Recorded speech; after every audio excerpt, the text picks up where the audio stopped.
Hello and welcome. My name is Dawn Galbo, and I am the founder and president of USA Surrogacy International. And today I have with me a beautiful couple that I'm so blessed to have the good fortune of knowing, um, Rob and Joey, who are parents via surrogacy. And they're here to talk with us about their process in becoming parents through surrogacy. So thank you both so much for being here. It's a pleasure. Thank you for having us, Don. So I wanted to just talk a little bit about your desire to have children and how you decided to use surrogacy, and hear any thoughts or feelings that you have about this whole process that you might be willing to share with other potential intended parents. Yeah, Absolutely. Yeah. I'll start off. Well, I always tell everybody that I never thought I would be married, much less have children. Just the way our society was working, 20 years ago, it just didn't seem possible. And then the tide kind of turned and new doors opened, and we jumped on. We chose surrogacy, I think, because we wanted a genetic connection to our child. We looked at adoption, we thought about that route, but it was important to us to have that genetic connection. That was the winning factor, I think. Yeah, and I think that one of the reasons too why we chose surrogacy is, yes, that it was important for us to have a biological connection, but also because that was afforded to us. And what I mean by that is my family, my sisters, from a very early on had volunteered to be our egg donors. And so, knowing that, we really wanted to have a genetic connection, we thought, well, what a better way to have a little bit of both of us in this way. And this is why we thought, surrogacy is probably going to be the best choice for us, to be able to have, that possibility of having that connection with our child in that manner. Wow. I've heard the story before, but it's just so touching that your sisters would approach you and just say, we want you to have a baby so bad. We're willing to do whatever it takes to make that happen for you too. Yeah. And so I think that at that point, because I always knew I wanted to have children. How I didn't know how that was going to happen, but I knew from very early on that I wanted to have children. And so, when my sisters, volunteered, I said, this is a blessing. So I think that we have to take, advantage of this opportunity that sometimes a lot of people don't get. And so it happened, and we're very blessed, and we're glad that we chose this route. Well, and I have to say that Rob and Joey have an 11-month-old, amazing, beautiful baby girl. Yes, as thank a you. result of their hard work. So let's talk about the process you went through to start surrogacy, and concerns you had, fears you may have had, that could perhaps help other intended parents that are thinking about having a baby through surrogacy. Yeah, I think one of the concerns with us was the cost. I mean, this process is expensive. Yes. And when we were seeing some of those initial dollar figures, it was a little bit of sticker shock for us. Sure. And so we really had to be proactive about looking for discounts, finding programs that could help us reduce those costs. Yeah. I'm military, and so we were able to take advantage of a military discount, I think, a couple of times with different organizations. We also found the Men Having Babies organization, and they had a discount program. So we looked for things like that to overcome some of those costs. I mean, cost was still high, but that helped us. That's great information, I think, for other intended parents, because it is, like you say, Rob, it's huge sticker shock. Yeah. I mean, and that you still could make it work, even though it's still really expensive. You have your baby. Yes. I think that, we started off by looking to see if our insurances, covered any of the medical expenses with, the egg donation process or the surrogacy process. And unfortunately, it doesn't. If you're not the actual person who's going through the IVF treatments, it doesn't cover any of those expenses. So that's why we started looking for other avenues of where we could find support. And luckily we came across Men Having Babies. And this was some time ago. I think they were still in their early years, but I'm glad that we came across them, and they were very great about providing us with a lot of information. And, we were recipients of two of their like discount phases that kind of helped us out. Like Rob mentioned earlier, it was so expensive, but I mean, it could have been a lot more expensive had we not had these discounts. Yeah. So I think it's important to, do research and see like what's out there that can help you. And, that's for same-sex couples. I know that there are also heterosexual couples who go through this process, and sometimes, they go through the same issue of like insurance not being able to cover their costs because they're going through a surrogate and it isn't the wife that's going through that process. So I think that, again, doing research to find out what's available for heterosexual couples, because I as a same-sex couple, I'm more familiar with, same-sex couple programs out there, because that's what I was looking for. But I'm sure that there's some for heterosexual couples. To Resolve and different organizations, I think that you can find grants as a heterosexual couple. And I would, yes. One other concern that we had, Dawn, if I could, is the timeline. I mean, we knew that the surrogacy process was a long timeline compared to, say, adoption or some of the other avenues. Oh, wow. Is it longer than adoption? Well, it's to be honest, it's like more on a case-by-case basis. Yeah. So for us, obviously, it took us close to 4 years on our, and so that seems lengthy to us compared to some of our friends who've gone the adoption route that was still long, however, maybe a little bit shorter than our journey. So it just yours was so long because you were like the financial aspect? We had some difficulties along the way. Our journey was longer than usual. I don't want to misrepresent here. The normal journey is not 3 or 4 years long. It's much shorter than that. But we had some stumbling blocks along the way with changing surrogates and some failed transfer attempts. And so our journey was extremely long. Yeah, it's not an exact science. It's a process. Exactly. Yeah. I mean, it is a science, but it's a process. But being patient and persistent through all of that is key. I have to say, in my experience, the individuals or the couples that just keep moving forward one step at a time get their baby. You just have to keep moving forward, right?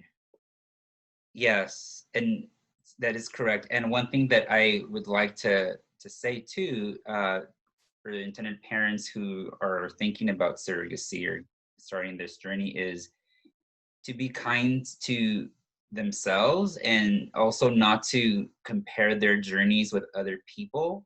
Yes. Because I think that when you do that, it can really, be harmful to you in terms of becoming frustrated or, becoming anxious or losing hope, because maybe, your journey happens to take longer than the people that you know. And I think it's important to just kind of know that everybody's journey is different. And so it's not healthy to compare your journey to us. That's an excellent point. Right. You just have to go through it, and it's your journey. Yeah. I know that's huge for people that are really desiring a baby, being frustrated, being jealous of other people that are having babies, and not that they have bad intent, but it's difficult. But if you just focus on your own life and your own journey, that makes tons of sense. So what did you look for when you were choosing an agency and a surrogate? For the surrogate, I think we definitely wanted someone that shared our morals and values. Obviously, as a same-sex couple, we wanted someone that was LGBT friendly. Sure. We wanted someone that we felt comfortable with. I mean, as the matching process goes on, you get the opportunity to interview one another and talk to one another, and you'll know when you click with someone. I think it's just it's a natural intuition you have that hey, I really like that person. Yes. It's hard to describe that process, but you just know when it's right, I think. Yeah, and that's for the surrogate. But in terms of the surrogacy agency, what we're looking for is, people who were able to provide us with, information, who could provide some sense of guidance, because this process can be very, very overwhelming. And sometimes you don't even know where to start or what questions to ask. And so I think that an agency, who is able to, take your hand, so to speak, and just kind of walk you through some of the things that you're going to be facing is important.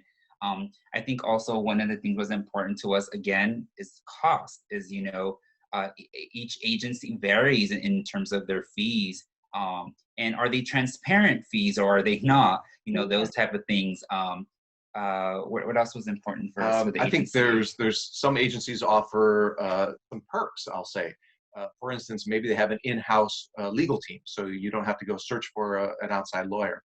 Or maybe they have a military discount that we could benefit from. Or there was a variety of things. I think we interviewed and talked to several agencies, and we actually went to a conference where we were able to meet with several representatives from different agencies. And by talking to all those different people, comparing the fees, as Joey said, looking at the perks, we were able to make a decision. And how much of it did you trust your gut on? So, is it cerebral, or is it a visceral feeling? Or I think that it depends on the person. It depends on the person. 'Cause I think that for us, I think Rob's more cerebral and I'm more emotional. So I think that we were able to combine the two to get the perfect, thing. But I think overall is just the way how we were treated. One of the things that we found important is, again, to feel that we were being treated as humans and not just like a number in this process. Right. But also because we were LGBT, that that we didn't have those weird feelings of going into someone, people not having like inviting language or just kind of making you feel welcome going through this process. And so, like I said, I think that it clicked for us when we found the people that were speaking our language, or just made us feel comfortable and welcome. Well, that's wonderful. So as an agency owner, when I'm seeking surrogates and trying to match them with intended parents, I want people that have the same values and that can connect and have the same goals. And, as an agency owner, I want people to feel comfortable. So my background is, I'm a licensed marriage and family therapist, and I think that helps me have insight into these different kinds of things. And what you're saying just resonates with, I think, what makes a good agency. Mm-hmm. Yeah. And a good relationship with the surrogate.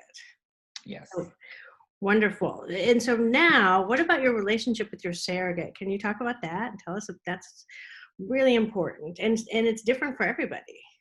Yes. I knew right away that going into this process, I wanted to build a relationship. We wanted to build a relationship with our surrogate, and not just like during the surrogacy journey, but after. I felt like this is a great human being that is going to help us create life. And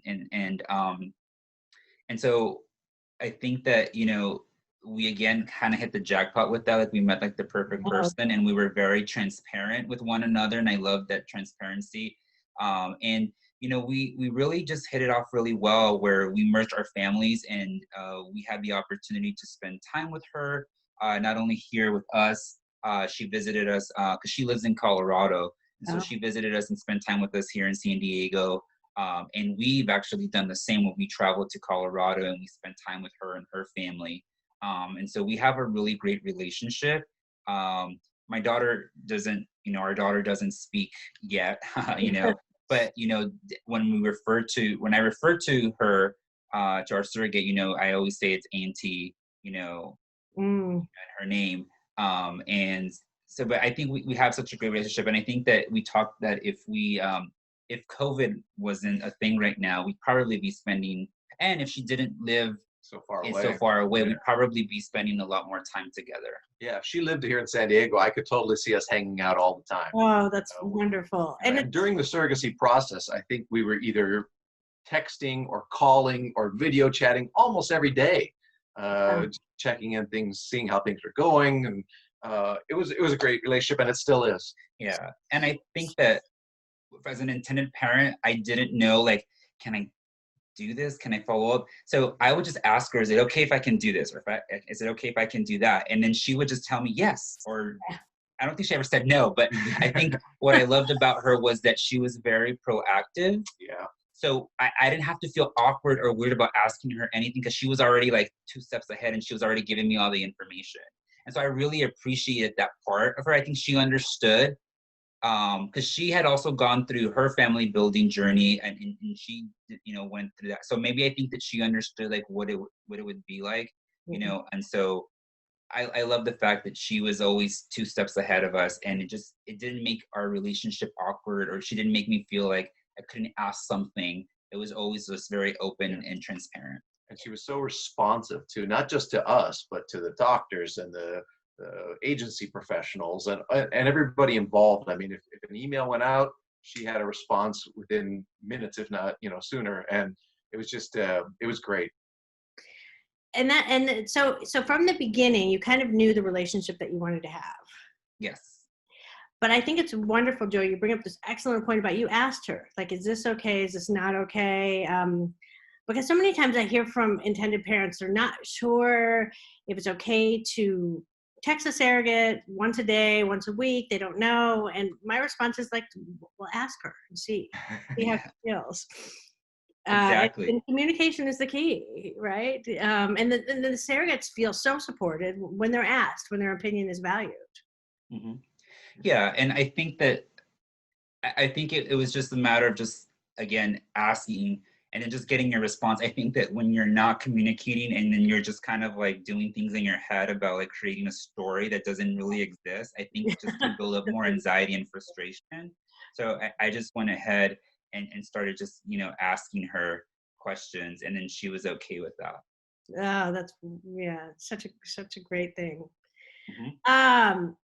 So can you we're getting sort of to the end of the segment, but I would love it if you could talk about the biggest joys to this process for intended parents that are maybe fearful or have been waiting a long time to have a baby. Can you just talk about things that just were really joyful for you and parts of the experience that you loved? For me, there was 2 things that really stood out, and the first one was when I heard that heartbeat the first time during that ultrasound, and hearing that go so fast. I didn't realize, first of all, that a baby's heartbeat was so fast, but just hearing that and knowing that my daughter was there, and we were so close to having the child. That was amazing. So the very first heartbeat when you found out you were pregnant. Yes. Yeah. Oh, magical. And then the second thing that really stands out for me was, of course, being in the delivery room when she was born. That was an amazing experience. I cut the umbilical cord, and I don't mind telling you, my hands were trembling. It was an incredible experience that I'll never forget. Oh. Yes, I think that, when you go into the ultrasound to hear the heartbeat for the first time and kind of basically see like a picture of what she was, I think that was just so surreal to know, like, oh my gosh, like, like that's like ours and our baby, and that, I can still go back to that day of when we saw the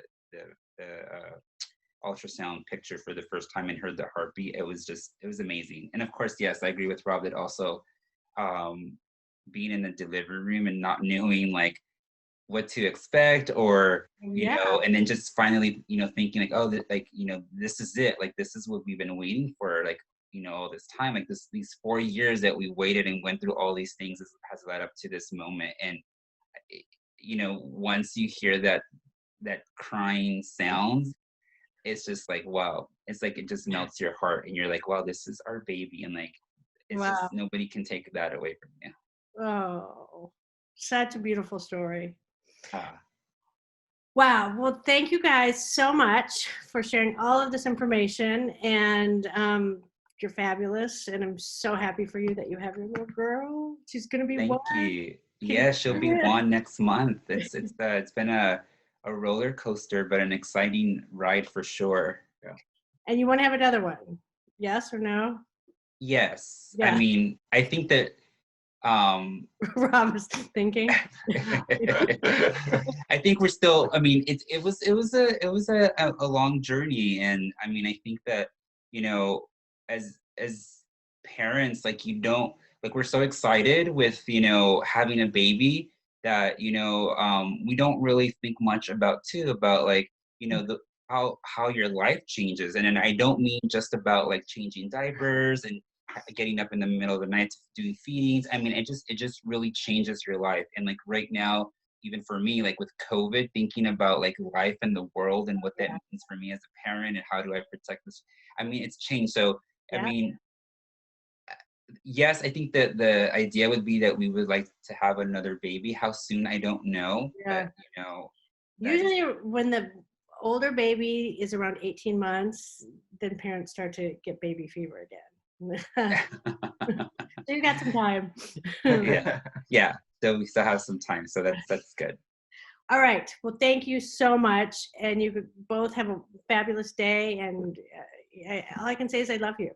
Thank you. Oh, thank you Thank so you. much. Thank you for having us and letting us share our story. Okay. Bye-bye.